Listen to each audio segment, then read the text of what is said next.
As a county user, from my dashboard, I have access to a quick claimant search and appeal search.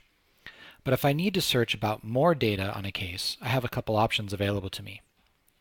From the search menu, I can search for both appeals or claimants, and each option has a standard search and an advanced search available. Let's look at the appeal standard search. For every object that I have permissions to search on, there's a checkbox next to that object. As a county user, I have the ability to search for data based on the appeal, the decision, documents, hearing information, issues, and tasks. Let's look at the appeal object. For example, if I wanted to search for appeals that are currently in the scheduled status, I would make that option here. And down below, I could say that I want to search for only cases that currently have a CalFresh program attached to it. The search criteria is going to be combined, and the search results will display correctly.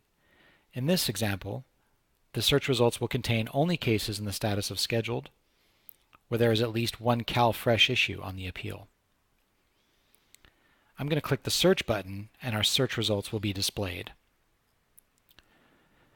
You can see that all the cases have a program of CalFresh, and the status is currently scheduled.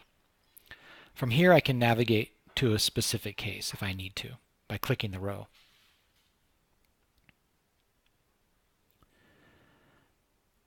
If I need even more robust search results, I can use the advanced search. Let's look at the Appeal Advanced Search page. The advanced search has a couple more options that are above and beyond the standard search ability. I have the ability to not only save my searches, but once they're created and saved, I can share them with other users. This helps if I need to create a search and share it with other users in my organization because they're looking for the same or similar data. The first column on the advanced search is the Search Criteria tab. Here we're going to build the criteria that will go into displaying the search results.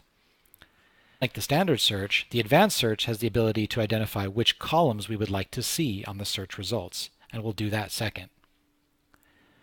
So first, similar to the standard search, I'll identify my search criteria. Under the data object, I'll select appeal. I'll then choose the state and say that I want the appeal state equal to the status of scheduled. I'll then click the Add button to add this criteria down below. Similarly, I'm going to add the issue where the program is equal to CalFresh. Again, I'll click the Add button to add that criteria to my search. So now my search results, similar to the standard search, will return all cases that are in the status of scheduled and have at least one CalFresh issue. But if I navigate to the Columns menu, I can now dictate which columns or information I would like returned on each of the search results. So for example, if I'd like to see the case number returned, the claimant's first name and last name returned, and perhaps the due date on the case, I would simply check the boxes next to each of those data elements. I can then click Search to see what my search results would look like. You can see here that all the cases returned are in the status of scheduled with the CalFresh program, and then the columns that I selected are also returned here for each row. If I navigate back to my search and click the Save Search button, I'll be prompted with the form that I need to provide a name, title, and description to save my search.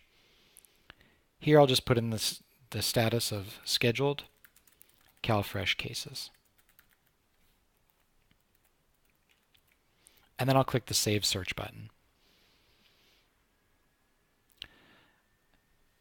It is indicated to me on the screen that the search is saved.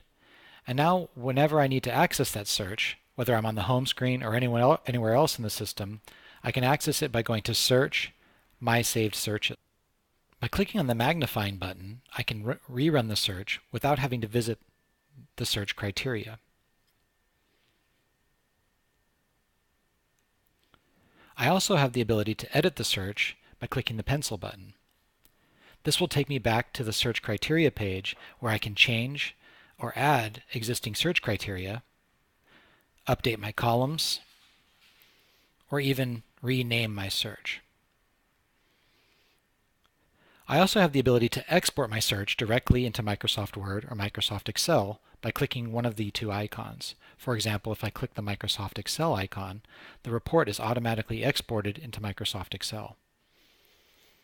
I can then use that report in other ways and manipulate it within the Excel application.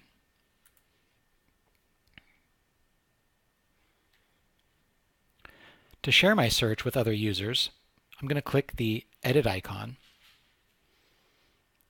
and then I'm going to click the Shared Permissions icon. Here I have the option to select a user or a group of users with whom I'd like to share the search. In this example, I'll choose the user type, and I'll select a specific user that I'd like to share this search with. I'll then click the Save button, and you'll see that user now has been added to the permissions. When that user logs in, if they navigate to their search Shared Searches menu, they'll see that my search has been made available to them. Next, I have the ability to run similar searches, but on the claimant objects.